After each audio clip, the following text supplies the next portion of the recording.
আলহামদুলিল্লাহি রাব্বিল আলামিন ওয়াসসালাতু ওয়াসসালামু আলা সাইয়্যিদিল আমবিয়াই ওয়াল মুরসালিন ওয়া আলা আলিহি ওয়া আসহাবিহি আজমাইন, আম্মা বাদ। সম্মানিত শ্রোতাবিন্দু, আপনাদের সকলকে জানাই আসসালামু আলাইকুম ওয়া রাহমাতুল্লাহি ওয়া বারাকাতুহু। জিলহজ মাস শুরু হয়ে গেছে এবং এই মাসের একটা গুরুত্বপূর্ণ আমল হচ্ছে কুরবানি। এই কুরবানি কার উপর ওয়াজিব, এই বিষয়টাই আজকে আমি সংক্ষেপে আলোচনা করব।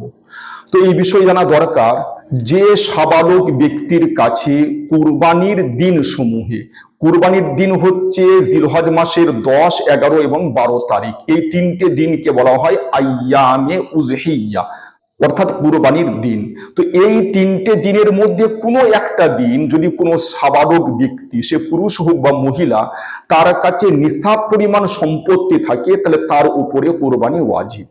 নিসাব পরিমাণ বলতে, যদি এই তিনটে দিনের মধ্যে কোনো একদিন কোনো ব্যক্তি, সে পুরুষ হোক বা মহিলা, তার কাছে জাকাত ফরজ হওয়া পরিমাণ সম্পত্তি থাকে, তার উপরে কুরবানি ওয়াজিব।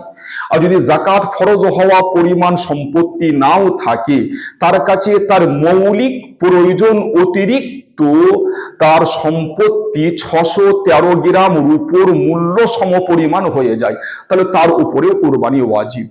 মোটামুটি 613 গ্রাম রূপোর মূল্য বর্তমান ওই 60-65 হাজার থেকে বেশি 70,000 টাকা।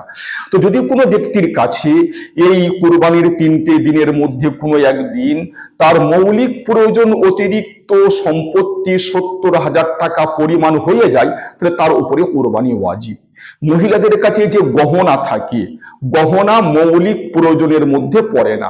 অতএব যদি কোনো মহিলার কাছে সোনা রূপো থাকে এবং সেই সোনা এবং রূপো মিলিয়ে, বা সোনা আছে আর টাকা আছে এবং এই দুটো মিলিয়ে যদি 70,000 টাকা পরিমাণ হয়ে যায়, মানে সামান্য কিছু সোনা আছে, আর সোনার বর্তমান যা মূল্য, সামান্য একটুখানি সোনাই থাকবেই মোটামুটি তার মূল্য 70,000 টাকা থেকে পার হয়ে যাবে।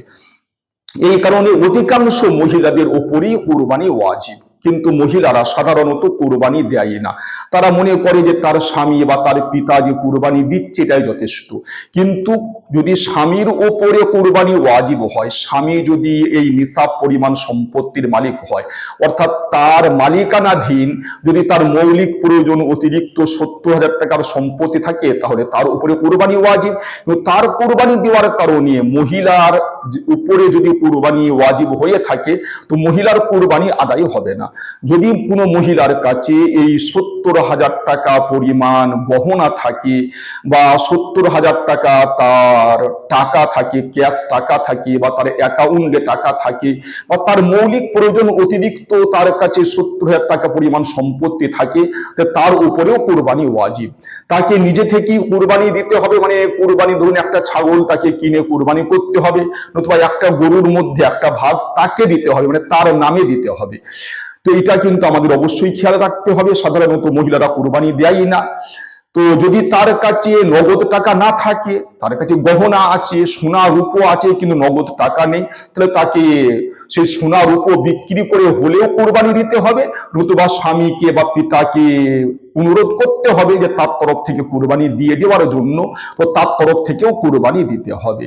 অতএব আমরা বুঝতে পারলাম যে যে কোনো সাবালক ব্যক্তি, সে পুরুষ হোক বা মহিলা, তার কাছে যদি তার মৌলিক প্রয়োজন অতিরিক্ত মোটামুটি 70,000 টাকা পরিমাণ সম্পত্তি থাকে, সোনা হোক, রূপো হোক, টাকা হোক, বা ব্যবসার সামানপত্র হোক, যদি 70,000 টাকা পরিমাণ সম্পত্তি থাকে, তার উপরে কুরবানি ওয়াজিব, তাকে কুরবানি দিতেই হবে।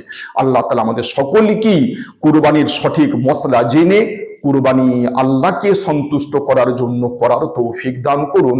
ওয়া আখিরু দাওয়ানা আনিল হামদুলিল্লাহি রাব্বিল আলামিন।